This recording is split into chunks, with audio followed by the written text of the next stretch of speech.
आपण पाहत आहात शिवभीमक्रांती महाराष्ट्र न्यूज चॅनल।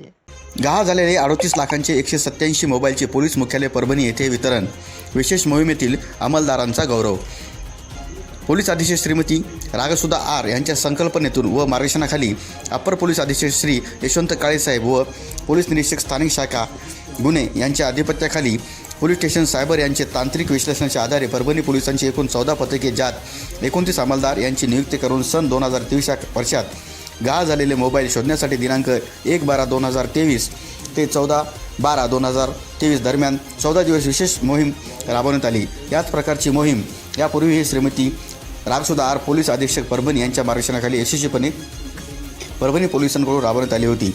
त्यात 25 लाखांचे 158 मोबाईल हस्तगत करण्यात यश आलेले होते। सदरची मोहीम महाराष्ट्र राज्यातील परभणी, नांदेड, लातूर, जालना, छत्रपती संभाजीनगर, सातारा, बीड, हिंगोली, नाशिक, पुणे, अकोला, वाशिम, अहमदनगर, बुलढाणा व धाराशिव जिल्ह्यातून तसेच शेजारील तेलंगणा राज्यातून निजामाबाद या भागात राबवण्यात आली।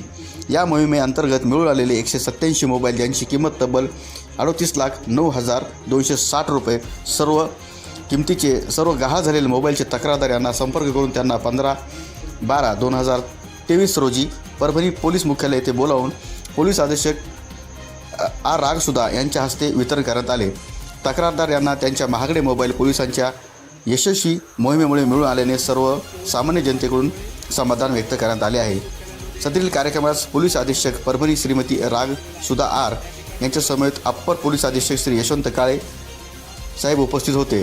तसेच सदर मोहिमेत कामगिरी बजावणाऱ्या पोलीस अंमलदारांना प्रशस्तीपत्र देऊन गौरवण्यात आले व मोहिमेतील अंमलदारांना पोलीस अधीक्षक परभणी यांच्याकडून 50,000 रुपये बक्षीस जाहीर करण्यात आले आहे। आजची जी मोहीम आहे म्हणजे ज्या डिसेंबर म्हणजे या 14 दिवस 1 से डिसेंबर 14 तक परभणी पोलीस दलातर्फे एक मिसिंग मोबाईलच्या मोहीम राबवण्यात आला होता आणि त्यामध्ये 29 अंमलदार आणि 14 टीम हमने फॉर्म करण्यात आलेले होते आणि उस ड्राइव के द्वारा 187 मोबाइल्स जिसका कीमती 38 लाख के आसपास है उतना मोबाइल्स हमने हस्तगत किए हैं और आज संबंधित कंप्लेनेंट को हम वितरण करने का कार्यक्रम रखे हैं और ये 38 लाख वर्थ मोबाइल्स जो है ज़्यादातर परभणी, नांदेड़ एंड इनसाइड महाराष्ट्र और इवन महाराष्ट्र के बाहर से हमने हस्तगत किए। नाही, हे फक्त परभणी जिल्ह्यातलेच आहेत मोबाईल का इतर जिल्ह्यात? फक्त परभणी जिल्ह्याचे जो रजिस्टर्ड मिसिंग मोबाइल्स है उसका यादी है। एकूण आतापर्यंत किती? पहला ड्राइव की आंकड़ा मेरे पास अभी नहीं है, मैं देख के बताती हूँ, बट लगभग 350 मोबाइल्स फक्त ड्राइव की थ्रू हमने हस्तगत किए होंगे और इसके अलावा बिना ड्राइव का ज्यादा मोबाइल्स हमने हस्तगत किए हैं टोटल।